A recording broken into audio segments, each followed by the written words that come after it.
The game already tells us who all of the great powers at the start date are, but who are the best choices to usurp those at the top? Here are 5 contenders for you to turn into great powers.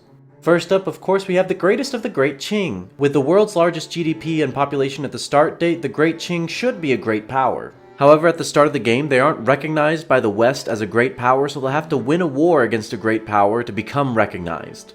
And while you'll probably get beat up on by the West at the start of the game, especially those opium-peddling British, as you use your massive economy to modernize your military, your greatness is only a matter of time. Next on our list, we have another unrecognized major power. Now, the Ottomans don't have nearly the population or GDP that the Qing offer.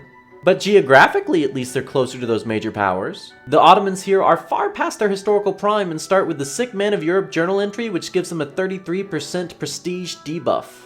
But surely, if you can succeed Rome, you can overcome a little bit of that European flu, complete 4 of the Tanzimat journal entries, and you will neutralize that debuff. Third up on the list, and continuing the trend of us being past our prime, the era of Hispania ruling the waves is long since gone. But it's time for you to take the helm in Iberia and return Spain to its rightful place among the Western European great powers.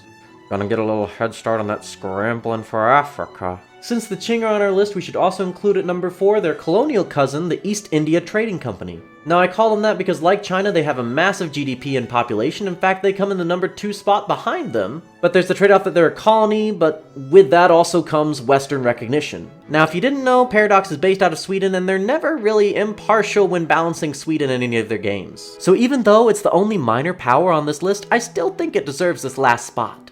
And at the start date, historically, Sweden is only a couple decades removed from its status as a great power. So while your population and GDP are pretty meh at the start date, you have a very literate population, high standard of living, and very powerful intelligentsia. And your road to great powerdom is pretty clearly set out before you.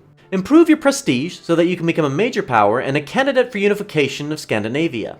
And with all of Scandinavia under rightful Swedish rule, the rest of the world would be hard-pressed to ignore their claim to great powerdom, and all would be obligated to feign enjoyment of Swedish fish.